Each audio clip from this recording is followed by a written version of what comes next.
Most people treat savings like a single bucket with a nervous name. Money goes in when life is calm, money flies out when life misbehaves, and after a few storms, the bucket looks like the ocean took a bite. No wonder "save more" feels like yelling into wind. The truth is that you don't just need savings, you need two very different kinds of savings doing two very different jobs. One keeps chaos from turning into debt, the other turns luck into progress. One is the airbag, the other is the accelerator. Call them the emergency fund and the opportunity fund. They sit next to each other, not in the same jar, because mixing them is how you lose both safety and momentum at the same time. An emergency fund is defensive money. It pays for the week your car dies and a mechanic says a number that makes your eye twitch. It buys you time when a job ends on someone else's schedule. It makes a medical bill a bill, not a life story. An opportunity fund is offensive money. It lets you say yes when a class appears that will raise your income, when a small business needs a tiny buy-in to unlock equity, when flights are half price to a place you promised yourself you'd see while your knees still behave. Emergency money cancels panic. Opportunity money cancels the sentence, "I wish I could, but." You need both because life contains both, the punch and the open door. People resist this because they fear abundance will weaken discipline. If I make a fund for fun, I'll never fill the one for emergencies. That's scarcity's lie. In practice, separate goals increase total savings because your brain can see what the euros are for. The emergency fund earns your respect when you name it oxygen and promise never to rate it for vacations. The opportunity fund earns your motivation when you name it springboard and fill it for the specific kind of chance you want to be ready for. The labels do half the work. The rest is automation, order, and rules. Order matters. Build the emergency floor before you hang the opportunity ceiling. Stage 1 is micro-resilience, 1,000 to 2,000 euros parked where you can grab it in a day without asking anyone's permission. This is the buffer that stops a flat tire from becoming a credit card balance that breeds. Stage 2 is 1 month of core expenses, rent or mortgage, utilities, basic groceries, transport, minimum debts, insurance. Stage 3 is 3 months. Stage 4 is 6 months if your job is volatile, your household relies on a single earner, or you're self-employed in an industry where invoices pretend to be fiction. While you are building these stages, you can still give your opportunity fund a token drip, think 10 or 25 euros per paycheck, so it stays alive as a concept and you don't develop the reflex that life must always be postponed. But the big water flows to emergencies first. You can't take opportunities if one gust of wind knocks you over. Where should these two funds live? Not in your checking account where money forgets who it belongs to. Open separate high-yield savings sub-accounts or distinct accounts with boring names. Label them clearly: Oxygen, 3 months target, euro, and Springboard, target, euro. Keep the emergency fund in a place that pays decent interest, is FDIC or insured equivalent where you live, and lets you move money in a day or two. Money market funds at reputable institutions or high-yield savings accounts are the usual home. Don't chase an extra 0.1% if it requires friction that will make you hesitate during an actual emergency. The opportunity fund can sit in the same high-yield savings if the opportunity window is short, weeks to a year. If your horizon is longer, 1 to 3 years, and you won't be devastated by interim wiggles, a conservative short-term bond fund or a treasury ladder can pay you a little more while keeping risk low. Neither fund belongs in stocks. Volatility is not a personality test, it's a mismatch of tools. You don't keep a parachute in pieces because, on average, it opens. How much is enough in each? Emergencies answer with a range. Opportunities answer with a price tag. Start by writing your monthly core expense number and multiply it to get the emergency target. Then imagine the specific opportunities you actually want to say yes to, not the ones Instagram wants. A certificate that bumps your rate, a used camera to launch a service, a deposit on a modest rental that lets you move closer to work, a flight to visit someone who matters, a down payment on a car from your replacement fund playbook, a buy-in for a tiny stake in a friend's boring but profitable business. Price those. Your opportunity target becomes the cost of the single most meaningful next step plus 10% for the friction you'll forget. If you can't name a single opportunity with a date and a price, start with €1,000 and the habit of noticing chances, then refine as your life speaks up. Funding both requires choreography, not heroics. Use percentages so your plan scales with income. A simple split that works for many. 10% of take-home to emergency until you reach 1 month, then 5% until 3 months, then 2 to 3% until 6, with those freed percentages migrating to opportunity as milestones are hit. Meanwhile, invest for the long term separately through retirement and taxable accounts on their own automation. That's 3 engines running: defense, offense, and future. If this sounds like a lot, that's because you're doing adult triage. The trick is to start small and let raises do the heavy lifting. Each time your pay ticks up, add a % or 2 to these automations without asking your mood for permission. In 2 years, the contribution lines will look like they were drawn by someone with a plan.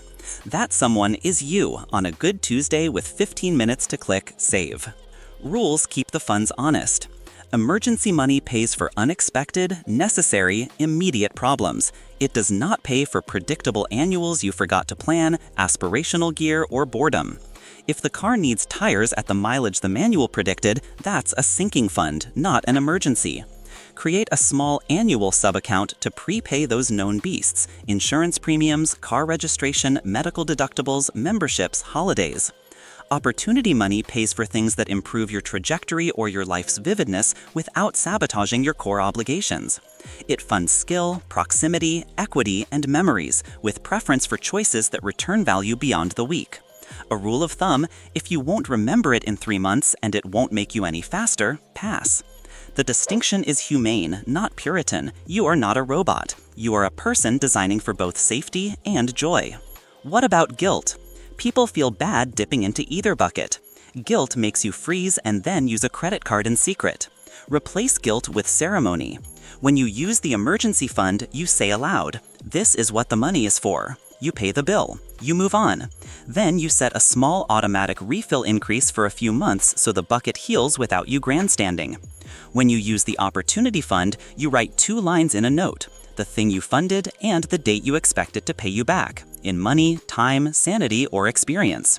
Then you add a tiny celebration ritual that doesn't cost money. Text someone who cheered for you, take a picture of the first day of class, save the boarding pass. Joy needs receipts too, or your brain will label it waste and sabotage the habit. Let's run 3 household examples so this stops being theory. Lena is a 27-year-old renter with a steady salary and a wobbling car. Her core expenses are €1,900. She builds €2,000 in emergency savings in 3 months by selling clutter and trimming subscriptions, then sets a 10% paycheck transfer to emergency until she hits €5,700. Simultaneously, she directs 2% to opportunity with a target of €1,200 for a coding course her boss will partially reimburse. 6 months later, the car dies. The emergency fund pays, the replacement fund playbook kicks in, she doesn't touch opportunity. The course leads to a raise. Her percentages notch up. Nothing heroic happened. A life did. Louis and Mara are 34 and 36, with a toddler, 1 income for now, and a longing to move closer to family. Their core expenses are €3,200. They already have 2 months of emergency cash. They set a plan. 5% to emergency until they hit 6 months, because single income volatility is real. 5% to opportunity aimed at a move fund covering deposits, movers, and a small rent overlap, and steady investing through workplace accounts. They also add a tiny adventure slice of $50 a month so the present has color. A year later, their landlord sells. Instead of panic, they press go on the plan they funded. The emergency fund is untouched. The opportunity fund becomes keys in a new mailbox near grandparents who can pick up sick day duty. Money bought family logistics, which is a fancy way to say relief. Cass is 42, self-employed, and has lived invoice to invoice for years. Core expenses are €2,600, wildly variable income. The first win is naming accounts. Oxygen gets 10% of every paid invoice until it holds $15,600. Springboard gets 5%, aimed at a small equipment upgrade and a conference where high-value clients gather. Cass also adds a rule. Every invoice paid within 7 days gets an extra 2% swept to opportunity because speed is oxygen in business, and clients who respect timelines deserve to be amplified. In lean months, investments drop to the minimum. The safety and opportunity automations survive. 2 years later, Cass has a different business, not because of a big break, but because the right breaks were funded. Common objections need daylight. I can barely cover bills. How can I fund 2 buckets? Start with 1% each. Find the euros by lowering a bill, phone, internet, insurance, canceling an overlap, or negotiating a subscription. The point is not the amount, it's planting the flag. Momentum will do the rest when income grows. What if an opportunity comes before the emergency fund is full? Use a threshold test. If the opportunity meaningfully raises income or slashes core expenses within 6 months, allow a small temporary reallocation with a written repayment plan to the emergency fund. Otherwise, pass. Opportunities multiply when you can say no without fear. Isn't investing a better use of cash? Investing is the third engine and should run, but cash buffers are what keep you invested during bad markets. People without emergency funds become forced sellers. People with buffers become calm buyers. The return on not panicking is unquantified in brochures and huge in real life. Your bank app should tell a story when you open it. 4 tiles. Oxygen with a target and a percentage bar that creeps upward. Springboard with a target and a date. Annuals with upcoming bills and balances that prevent forgotten emergencies. Investments with boring index funds rising and falling like the tide, while the deposit numbers climb like stairs. If your app can't show this cleanly, use a paper dashboard on your fridge or a note on your phone.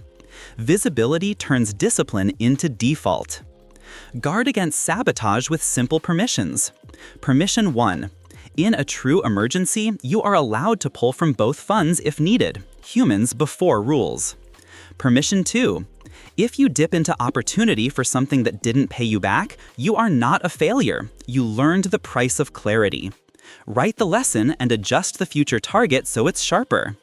Permission 3. You are allowed to enjoy life while building these. Have a small weekly joy line that doesn't touch either fund. Deprivation burns people out. Tiny joys keep people steady. Pair these funds with 2 habits that multiply their power. Habit 1 is the money calls routine, quarterly phone or chat sessions with providers that lower bills and reverse fees. Every euro saved flows to Oxygen or Springboard by default. Habit 2 is the 1% raise trick. Each time income rises, increase your automations by 1 to 3%. Over a few years, your contributions will be unrecognizably high without drama. The buckets fill because you turned dials when life gave you the chance. What about partners? 2 sets of priorities become 1 plan by writing a 1-page charter. It lists the emergency target, the opportunity target with dates, the monthly percentages, the rules for using each bucket, and the split for windfalls. It also lists the off-limits uses that feel like betrayal to either of you. Read it out loud. Put it in your notes. It is easier to honor joint money when you have joint language. When conflict shows up, the charter speaks before the amygdala does. Expect to revisit targets as life changes. A new baby, a business launch, a move, a diagnosis, each asks your emergency fund to grow and your opportunity fund to pivot. That's not failure, that's the point.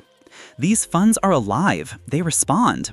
You are not chiseling numbers in a temple, you are adjusting sails on a boat you actually sail. If you crave a single evening reset, do this. Write your core monthly expenses. Multiply to 3 and to 6. Those are your Oxygen targets. Write 3 opportunities with prices and dates. Pick one. That is your Springboard target. Open 2 accounts or sub-accounts and name them. Schedule 2 automations that draft the day after payday, a number you feel and can keep. Add 1 more automation, 10 to 25 euros, to annuals if that account doesn't exist. Then write 1 paragraph of rules. What counts as an emergency, what counts as an opportunity, who decides, and how you'll refill either after use. Take a photo of the screen. You just bribed your future to like you. Years from now, open your app on a Tuesday and smile at rows of numbers that do not need applause. A trip you wanted gets paid from Springboard without debt. A layoff that would have shattered you becomes an annoying email because oxygen covers months while you choose your next move instead of grabbing the first thing with health insurance.